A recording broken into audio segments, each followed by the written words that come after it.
김성진은 평범한 50대 남성이었다. 그는 직장에서나 가정에서나 책임감 있게 살아왔지만 어느 순간부터 그의 일상이 송두리째 무너졌다. 그 시작은 아주 사소했다. 밤마다 느껴지던 가려움.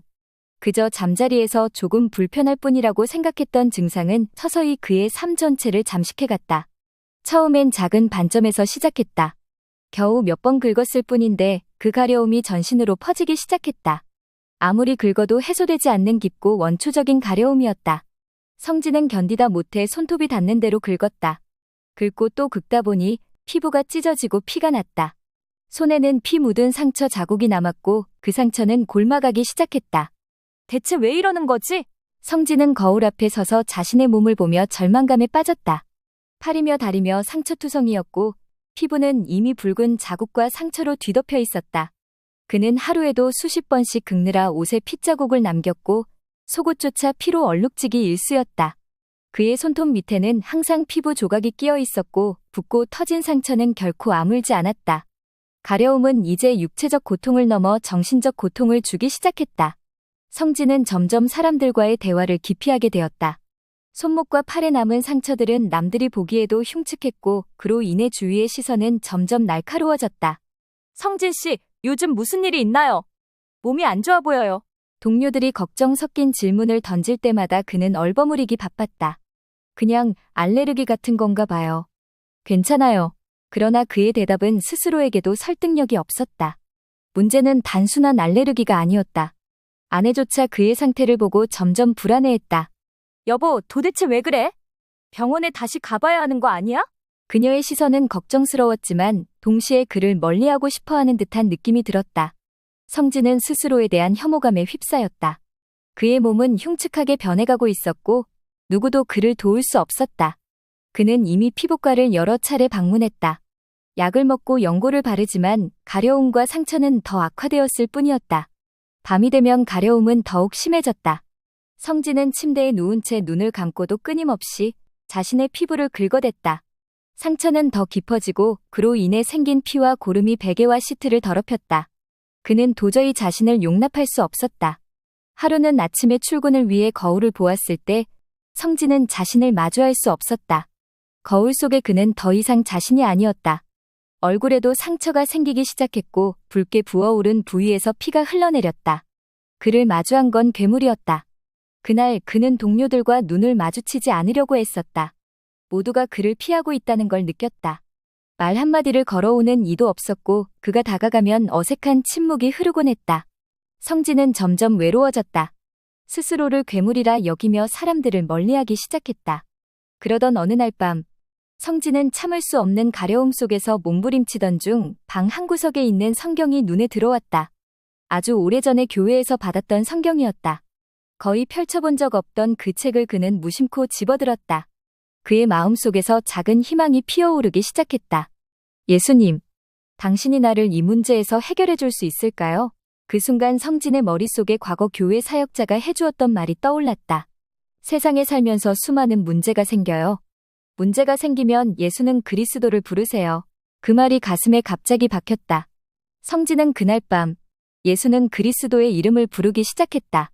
그는 마음속으로 간절히 외쳤다. 내 몸을 긁으려는 생각과 그 생각을 무조건적으로 따르는 나의 자아는 그리스도의 이름으로 깨어질지어다. 그날 밤 기도한 성진은 말했다. 예수이신 그리스도시여, 제발 이 고통에서 저를 구해 주십시오. 저는 더 이상 견딜 수 없습니다. 이 상처들을 치유해 주시고 제 마음의 고통을 덜어주세요. 처음에는 아무 일도 일어나지 않았다. 여전히 가려웠고 상처는 아물 기미조차 보이지 않았다. 하지만 다른 특별한 방법이 없었다. 할 수 없이 계속되는 기도 속에서 이상하게도 그의 마음은 조금씩 평온해졌다. 그날 이후 성진은 매일 기도했다. 아침에 눈을 뜨자마자 밥을 먹을 때, 샤워할 때, 그리고 자기 전에도 그는 기도했다.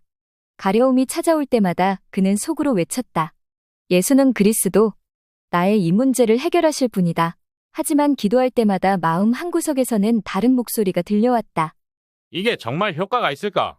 의심이 그의 마음을 슬며시 두드렸다. 그래봤자 너의 가려움은 계속될 거야. 기도 중에도 그의 손은 가끔 무의식적으로 상처를 긁으려 했다. 그때마다 그는 마음속에서 지금 긁지 않으면 더 이상 못 견딜 거야. 라는 충동과 싸워야 했다. 긁고 싶은 욕구가 강하게 밀려올 때면 그는 마음속으로 예수의 이름을 더욱 간절히 외쳤다. 예수는 그리스도, 나를 구원하실 분이다.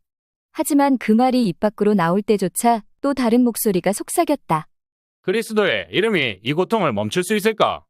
그저 병원에 다시 가보는 게 더 낫지 않아? 기도가 반복될수록 성진의 내면에서는 치열한 갈등이 일어났다. 그리스도의 이름을 부르며 평안을 얻고자 하는 마음과 끊임없이 솟구치는 불안과 의심이 충돌했다.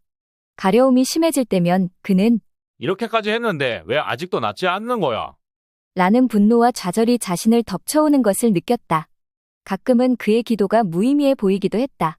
기도한다고 달라질 게 뭐 있겠어? 가려움은 여전히 남아있는데. 하지만 그 순간 성진은 또다시 예수는 그리스도의 이름을 부르며 마음을 다잡았다. 예수는 그리스도, 나의 모든 고통을 아시고 나를 구원하시는 이름이다. 갈등이 일어날 때마다 그는 그 고백을 반복하며 자신의 불신과 싸우고 있었다. 긁고 싶은 충동과 의심은 여전히 남아 있었지만 그리스도의 이름을 선포할 때마다 조금씩 그 힘이 약해져 가는 것을 느꼈다. 어느 날 가려움이 극에 달한 순간에도 성진은 잠시 멈춰서서 깊이 숨을 들이마신 후 속삭였다. 예수는 그리스도, 당신이 이 모든 것을 다스리실 것입니다. 그때 그의 마음속에서 갈등이 조금씩 가라앉기 시작했다. 아직 완전한 평안은 아니었지만 긁고 싶은 충동이 사라지며 의심도 희미해졌다. 기도 속에서 계속되는 갈등은 그의 신앙을 시험하는 과정이었다. 매번 고백을 할 때마다 그는 자신의 연약함과 맞서야 했고 그 안에서 새로운 힘을 발견했다. 성진은 깨달았다. 고백은 단순한 말이 아니라 그의 마음속 깊은 싸움의 일환이었다. 예수는 그리스도의 이름을 부르는 그 순간 그의 마음속에서는 끊임없이 일어나던 갈등이 조금씩 멈춰갔다. 몇 주가 지나고 성진은 서서히 자신의 몸에 변화가 찾아왔음을 느꼈다. 더 이상 상처에서 피가 나지 않았고 고름도 멈추기 시작했다. 피부는 조금씩 원래의 색을 찾아가고 있었고 가려움은 점차 사라졌다. 사람들의 시선도 달라졌다. 더 이상 그를 피하지 않았고 성진도 다시금 사람들과 어울릴 수 있었다. 그는 기적이라고 믿었다. 그동안 그를 괴롭히던 가려움은 단순한 질병이 아니라 신앙으로부터 멀어진 자신의 모습을 깨닫게 하기 위한 하나의 신호였던 것이다. 예수는 그리스도라는 고백을 통해 이 이름의 위대함과 능력을 다시금 느끼게 된 성진은 비로소 그 고통으로부터 해방될 수 있었다. 성진은 깨달았다. 그토록 끔찍했던 상처와 피는 이제 그의 몸에서 사라졌지만 그보다 더 중요한 것은 마음의 상처가 치유되었다는 것이었다. 예수는 그리스도라는 고백을 통해 그는 진정한 평안을 찾았다. 이제 성진은 더 이상 자신을 괴물로 여기지 않았다. 그는 이 이름 속에서 스스로를 치유하고 다시금 온전한 삶을 되찾았다.